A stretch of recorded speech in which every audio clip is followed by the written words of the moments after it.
Gading Marten punya gandengan baru di klub, postingan Ariel Tatum disorot. Artis Gading Marten memiliki gandengan baru. Kabar mengejutkan tersebut diungkap oleh Ariel Tatum. Terlihat Gading Marten tengah dirangkul mesra oleh wanita yang diketahui bernama Paola Serena. Gading Marten yang biasanya tak mau umbar kemesraan di media sosial, tampak tertangkap kamera sedang menggandeng seorang gadis yang diduga sebagai kekasih baru.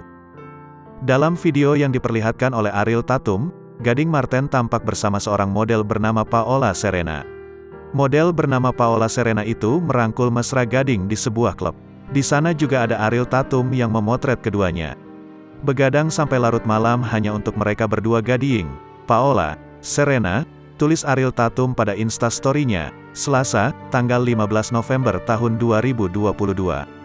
Tetapi baik Gading maupun Paola seperti tertutup dengan hubungan mereka. Gading pun menyinggung soal statusnya yang masih jomblo. "Kebangetan masih jomblo mah ya kan?" tulis Gading pada laman Instastory-nya.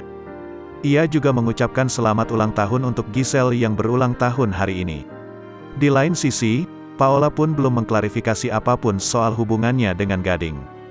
Rupanya, Paola merupakan seorang influencer dan janda anak dua.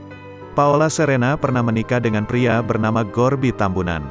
Paola dikaruniai dua orang anak yang diberi nama Aurora dan Abriana.